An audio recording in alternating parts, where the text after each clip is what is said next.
कहते हैं भाग्य का खेल अत्यंत विकट होता है। देवताओं तक को समझ नहीं आता ये खेल क्या है। हम तो साधारण से मनुष्य हैं। ठीक है, निर्णय की बात करते हैं। निर्णय लेना तो आप ही के हाथ में। क्यों? भाग्य जो है आपका निर्णय नहीं बदल सकता, किंतु आपका निर्णय ये आपका भाग्य अवश्य बदल सकता है। इसलिए भाग्य के पीछे मत भागिए, अपना ध्यान केंद्रित कीजिए आज के निर्णय पर। शांत मन से विचार कीजिए, फिर निर्णय लीजिए, क्योंकि यह निर्णय ये अत्यंत महत्वपूर्ण है। आपका आज का यह निर्णय आपके भविष्य का आधार है। आपका आज का यह निर्णय भविष्य में सौभाग्य बन सकता है, दुर्भाग्य भी बन सकता है। चयन आपका। राधे राधे। कभी आपने किसी तितली को देखा है? अच्छी तो लगती ही होगी।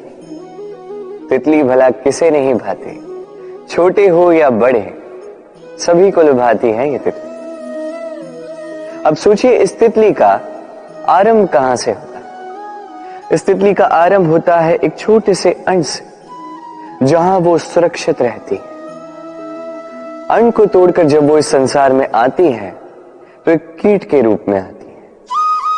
कीट जो भूमि पर रेंगता है, जो वृक्ष के पत्तों पर सुरक्षित रहता है।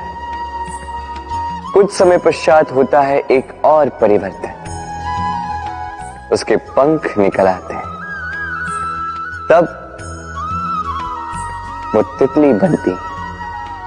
तब वो इस आकाश में उड़ान भरती है, सुंदर सुंदर पुष्पों पर रस का आनंद लेती है। कभी सोचा है कि तितली ही ये क्यों कर पाती है, कोई और क्यों नहीं? क्योंकि वो उस अंड से बाहर निकल पाती है।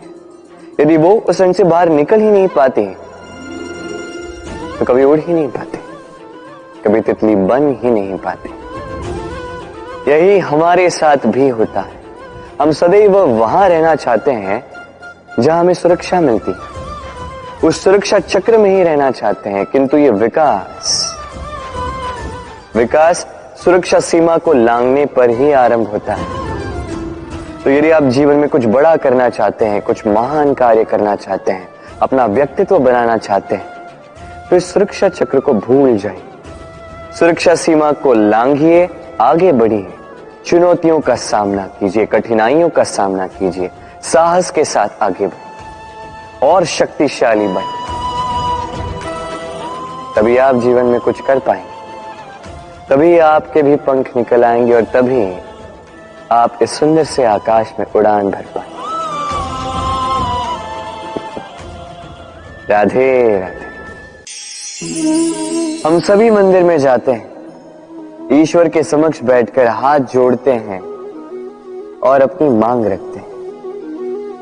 कभी सोचा है ईश्वर को कैसे लगता होगा कि मेरे भक्त मेरे पास आते हैं केवल अपनी इच्छा पूर्ति के लिए, मुझसे मिलने के लिए नहीं। कई सारे लोग मंदिर जाते हैं, अपनी इच्छा ईश्वर के समक्ष रखते हैं। अब यदि उनकी इच्छा पूर्ण ना हो तो हताश हो जाते हैं। अब से जब भी आप मंदिर जाओ, ईश्वर के समक्ष बैठो, हाथ जोड़ो और कहो धन्यवाद। धन्यवाद ईश्वर, आपने मुझे जो कुछ भी दिया है उसमें मैं प्रसन्न हूं। बस मुझे मार्गदर्शन दे कि कैसे मैं अपने कर्मों से, स्वयं अपने कर्मों से वो सभी प्राप्त कर सकूं जो मैं पाना चाहता हूं। ईश्वर से केवल मांगने जाओगे तो ईश्वर के समक्ष स्वयं को बहुत ही छोटा पाओगे, किंतु यदि स्वयं कर्म करके ईश्वर को धन्यवाद कहने जाओगे तो सही अर्थ से आपको ईश्वर मिल जाएंगे। राधे राधे। अद्भुत बात है ना। हमें सदैव हमारे नाम से बुलाया जाता है, नाम से हमारी पहचान है। ये नाम ही है जो इतिहास में स्थान बनाने में हमारी सहायता करता है। नाम बनाने के लिए व्यक्ति क्या कुछ नहीं करता, नाम पर कलंक न लग जाए, इसके लिए क्या क्या प्रयास नहीं करता। अपने जो कुछ भी पाया, धन, संपत्ति, सुख, ये सब कुछ नाम के समक्ष छोटा है। नाम सबसे ऊपर रह जाता है। ये नामकरण संस्कार सदैव हमारे लिए अत्यंत महत्वपूर्ण होता है। अब आपको क्या लगता है मैं किस नाम की बात कर रहा हूं? वो नाम जो हमने जन्म से पाया? नहीं, मैं उस नाम की बात कर रहा हूं जो हमने हमारे कर्मों से अर्जित की। जो जन्म से प्राप्त हुआ वो मृत्यु के साथ चला जाएगा। ये तो जो नाम कर्मों से प्राप्त होता है वो हमें अमर करता है। माता पिता से हमें जन्म मिला, जन्म से मिले संबंधी, समाज से मिले मित्र, प्रकृति से मिला भोजन। यदि कुछ ऐसा है जो हमने स्वयं पाया तो वो है हमारे कर्मों का फल। वो है वो नाम जो हमने कर्मों से अर्जित किया। इसलिए सदैव श्रेष्ठ कर्म कीजिए और मेरे साथ प्रेम से कहिए राधे राधे। मनुष्य भी कितना विचित्र प्राणी है,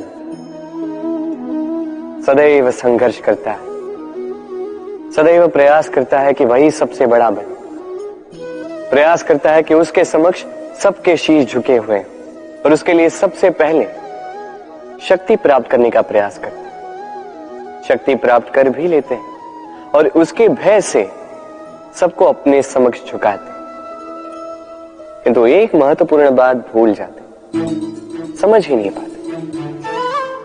चलो मैं आपको उदाहरण देता हूं। कभी आपने किसी वृक्ष को देखा होगा, उसकी डालियां देखी होंगी जो फल के बोझ के कारण झुक जाती। वो फल टूटता है, पुनः ऊपर जाती, फिर एक और फल देती, वो टूटता है, पुनः ऊपर जाती, सदैव झुकी हुई नहीं रही। कभी कभी चलते चलते आपने देखा होगा, कभी आपका पांव किसी पौधे पर पड़ जाए तो पौधा दब जाता, किंतु जैसे ही पांव हटाओ पौधा पुनः खड़ा हो जाता है। स्मरण रखिए ये अत्यंत महत्वपूर्ण बात। जो शीश भय से आपके समक्ष झुकते हैं वो विरोध में सबसे पहले खड़े रहते हैं। आप जीतिए, सबको जीतिए, किंतु बल के भय से नहीं, उन्हें जीतिए प्रेम के समझ से। राधे राधे। ईश्वर ने बेलों को खड़े रहने की शक्ति नहीं दी, ईश्वर ने यह शक्ति दी वृक्ष को। इसलिए बेलें वृक्ष का सहारा लेके खड़ी रहती, उसी पर फलती।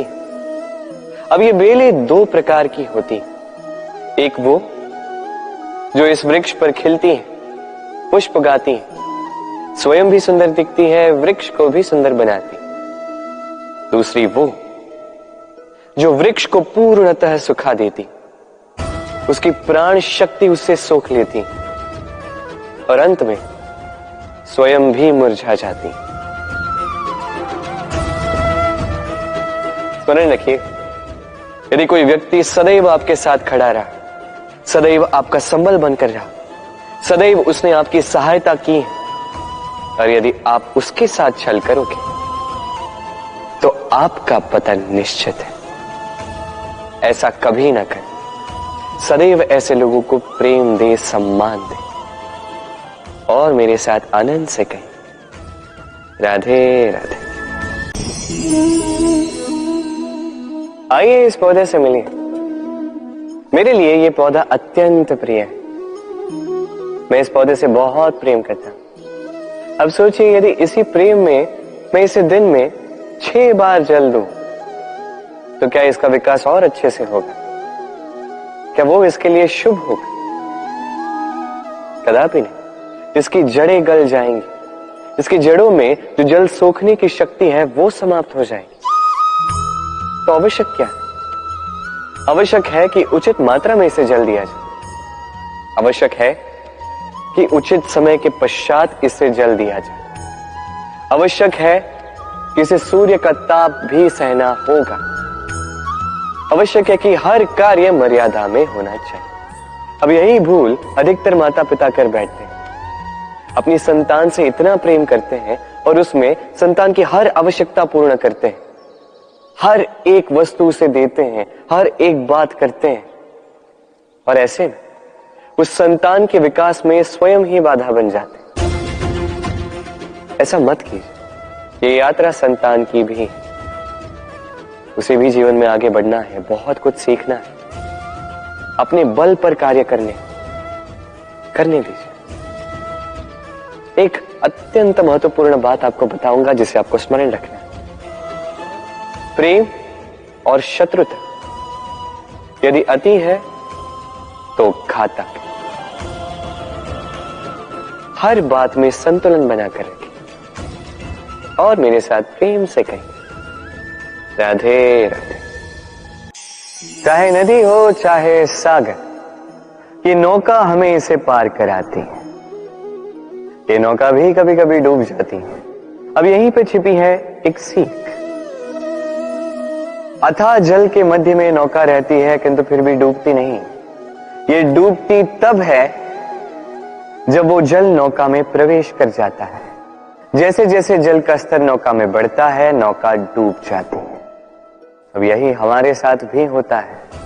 बाहर की सारी समस्याएं, सारी विपदाएं, सारे संकट, सारे दुख, ये हमें तोड़ नहीं सकते जब तक हम इसे अपने भीतर प्रवेश नहीं करने देते हैं। एक बार इन्होंने प्रवेश कर दिया, हम टूट जाएंगे, हम डूब जाएंगे। इस मन में पहले ही प्रेम और विश्वास भर दीजिए। जीवन में कितना भी बड़ा संकट क्यों ना आए, आपको कभी तोड़ नहीं पाएगा। राधे राधे। वृक्ष का बीज एक राई के दाने से भी छोटा होता है, किंतु जब ये बड़ा होता है तब एक बरगद के वृक्ष जैसा विशाल और महान बनता है। गंगा नदी, इसका आरंभ होता है एक छोटी सी पतली सी धार से, फिर वो धारा में परिवर्तित होती है, फिर नदी में परिवर्तित होती है और फिर महानदी में परिवर्तित होती है। क्या आप समझ रहे हैं जो मैं आपको समझाने का प्रयास कर रहा हूं? मैं आपको ये समझा रहा हूं कि प्रारंभ करने के लिए महान होने की आवश्यकता नहीं है, किंतु हां, महान बनने के लिए प्रारंभ करना अति आवश्यक है। प्रारंभ कीजिए। आपका छोटा सा ये प्रारंभ आपके लिए प्रारब्ध बन सकता है। प्रारंभ कीजिए तो सही, आपका गंतव्य आपकी प्रतीक्षा कर रहा है। राधे राधे। उपहार किसी के लिए वस्तु है तो किसी के लिए भाव, किंतु ये उपहार भाता सभी को है।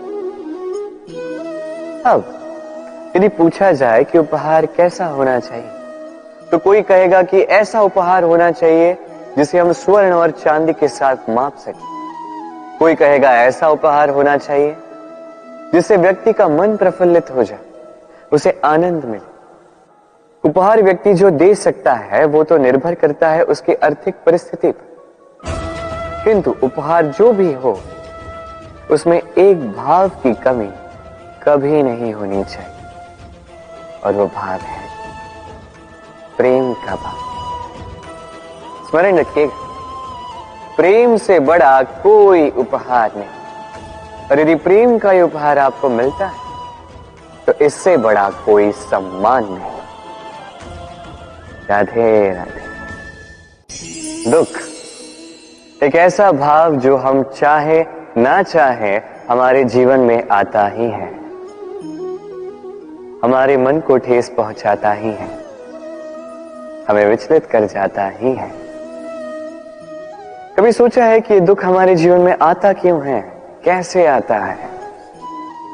यदि आप ध्यान से सोचेंगे तो आप पाएंगे कि इस दुख का संबंध परिस्थिति से अधिक मानसिकता से अधिक आसपास के लोगों से, क्योंकि आसपास के लोग ही हैं जो आपके लिए परिस्थिति बनाते हैं, चाहे अच्छी चाहे बुरी। ये आपके आसपास के लोग ही हैं जो आपकी मानसिकता को प्रभावित करते हैं, या तो उसे अच्छा बनाते हैं या तो उसे बुरा बनाते हैं।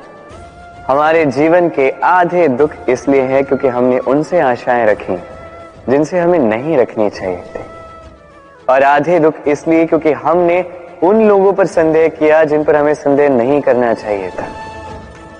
तात्पर्य ये कि व्यक्ति को पहचानने का प्रयास कीजिए।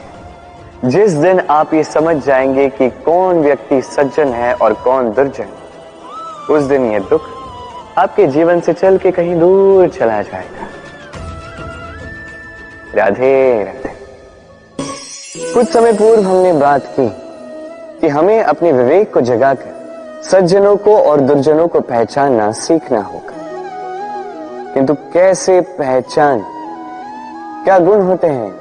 क्या सज्जन वो जो आस्तिक होते हैं, जो ईश्वर को मानते हैं, जो उनसे भयभीत होते हैं, या दुर्जन वो जो ईश्वर को नहीं मानते, उनसे भयभीत नहीं होते, केवल अपना काम करते हैं? आपको बता दूं कि सज्जन ना तो आस्तिक होते हैं ना ही नास्तिक, वो वास्तविक होते हैं। तो इस वास्तविकता को पहचान और जीवन में केवल और केवल आनंद पाए। आइए मेरे साथ प्रेम से कहें राधे राधे। त्योहार, उत्सव पर हमारे जीवन में उल्लास भर देते हैं। अब दिवाली का त्योहार आया। कभी आपने सोचा कि ये सारे पर्व, जैसे ये सब पूर्णिमा के दिवस पर आते हैं, जब चंद्रमा आकाश में पूर्णतः सज्ज होता है। तो दिवाली का ये शुभ त्योहार ये आता है अमावस्या के दिवस पर। अमावस्या जिसे हम अशुभ मानते हैं। कभी सोचा है कि क्यों श्री राम ने अमावस्या का दिवस ही चुना होगा अयोध्या पुनः लौटने के लिए? एक दिवस पश्चात या एक दिवस पूर्व भी तो आ सकते थे, क्योंकि वो इस संसार को एक संदेश देना चाहते थे कि मुहूर्त नहीं, कर्म बड़ा।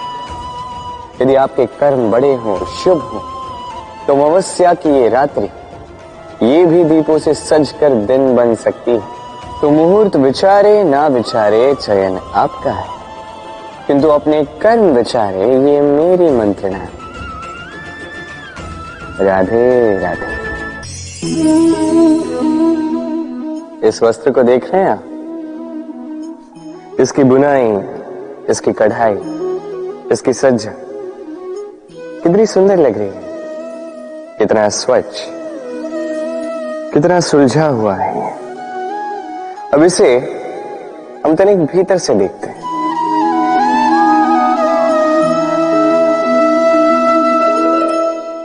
क्या आप भी वही देख रहे हैं जो मैं देख रहा हूं? यही होता है हमारे व्यक्तित्व के साथ भी, यही होता है। ये सारी उलझनें जो है, हमें सुलझने के लिए इन उलझनों का सामना करना ही पड़ता है। तो इन उलझनों से कभी भयभीत मत होइएगा, ये बस आपको एक सुलझे हुए मार्ग की ओर ले जा रही। राधे राधे। हाथ के भी कितने रूप होते हैं। कुछ स्नेह के नाते आपसे मिलते हैं, तो कुछ प्रहार बनकर आप पर गरजते हैं। कुछ मित्रता के नाते आपके ओर बढ़ते हैं, तो कुछ शत्रुता में आपको खींच ले जाते हैं। किंतु कभी सोचा है कि कौन सा हाथ अधिक मूल्यवान? जब आप सफल होते हैं, जब आप शुभ कर्म करते हैं, तब कुछ हाथ आपके लिए तालियां बजाते हैं, और कुछ हाथ ऐसे होते हैं जो आपके कंधे पर रखे जाते हैं जब आप जीवन में सबसे अधिक असफल होते हैं, जब आप टूट जाते हैं। ये तालियां बजाने वाले ये हाथ, आपकी प्रशंसा करने वाले ये हाथ, इससे कहीं अधिक मूल्यवान है वो हाथ जो आपको तब सहारा देते हैं जब आप वो समय व्यतीत कर रहे हैं जो कोई नहीं करना चाहता। ये आपका संबल बनते हैं, और यही संबल है जो जीवन को जीने का आधार आपको देता है। तो एक दूसरे का संबल बनकर रहिएगा, जीवन में सदैव सुख पाएंगे। राधे राधे। मनुष्य, प्रत्येक मनुष्य किसी से प्रेम करता है, किसी से घृणा, किसी का आदर करता है तो किसी का तिरस्कार करता है। मनुष्य कुछ भी हो सकता है, स्वस्थ हो सकता है, रोगी हो सकता है, धनी हो सकता है, निर्धनी हो सकता है, मित्र हो सकता है, शत्रु भी हो सकता है। यदि कुछ नहीं हो सकता तो अस्पर्श, छुआछूत ईश्वर की दृष्टि में सबसे बड़ा पाप है। ये जो मनुष्य का शरीर है ये ईश्वर की देन है, ये उसका मंदिर है। हर शरीर में ब्रह्मा जी निवास करते हैं, तो इस शरीर का अपमान करना, इसे छूने से भी कतराना, ये कभी ना करना। इस जीवन में छुआछूत कभी ना करना। ईश्वर की जो देन है उसका सम्मान करना सीखो। और आइए मेरे साथ प्रेम से कहें, राधे राधे। प्रेम और चाह समान लगता है, किंतु है नहीं, इनमें बहुत अंतर है। देखा जाए तो प्रेम और चाह कभी एक हो ही नहीं सकते। अब यदि मैं आपको उदाहरण दूं, यदि आप इस पुष्प को चाहते हैं तो आप इसे इसकी डाली से तोड़कर अपने पास रखिए, किंतु यदि आप इससे प्रेम करते हैं तो आप प्रतिदिन आकर इसकी जड़ों को जल देंगे ताकि ये और खिले। बस यही है अंतर चाह और प्रेम। चाह स्वार्थ बन जाता है, जहां प्रेम परमार्थ बनता है। तो चाह नहीं, प्रेम कीजिए, जीवन धन्य हो जाए। राधे राधे। कभी किसी बालक को देखा है कितना कुछ घटित होता है उसके जीवन, बालपन से लेके बड़े होने तक असंख्य अनुभवों को अनुभव करता है। कभी गिरता है, कभी चोट खाता है, कभी सीखता है, कभी पीड़ा सहता है तो कभी आनंद के क्षण जीता, किंतु स्मरण रखता है तो केवल आनंद के क्षण। अब तनिक एक बार आपके जीवन के प्रारंभ में झांक के देखिए, आपके बालपन में झांक के देखिए, आप पाएंगे कि अधिकतर स्मृतियां जो आपके मन में हैं वो अच्छे क्षणों की, बुरे क्षणों की नहीं। इसीलिए ये बालपन, ये सुखी होता है, ये निश्चिंत होता है। इसलिए आज भी न जाने आप कितने भी बड़े क्यों ना हो जाए, बुरी स्मृतियों को, बुरी यादों को भुलाने का प्रयास कीजिए। एक बार बुरी यादों को भुलाने का अनुभव आपको हो गया तो स्मरण रखिए, कितने भी कठिन कष्ट आपके जीवन में क्यों ना आए, उनका सामना करने में आप सक्षम रहे। राधे राधे। यदि मैं आपसे पूछूं कि इस संसार में सबसे महत्वपूर्ण तत्व कौन सा है, तो आप कहेंगे जल। और बिल्कुल ठीक है, किंतु किस कारण से? इसलिए कि वो हमें जीवन देता है, इसलिए कि वो हमारी प्यास बुझाता है, या इसलिए कि हमारे दैनिक कार्यों से लेकर मरने तक हमारे काम आता है, हर कार्य में हमारी सहायता करता है? नहीं, इसके पीछे एक भाव है जल की प्रकृति। सोचिए, सागर का ये जल सूर्य के ताप को सहकर वाष्पित होता है, फिर ऊपर जाके मेघों में समा जाता है, फिर मेघों के साथ एक लंबी यात्रा तैर कर कहीं पर्वतों से टकराकर वर्षा बनकर इस धरा पर बरसता है। फिर इस धरा के अंग को, इसकी मिट्टी को स्वयं में समा लेता है।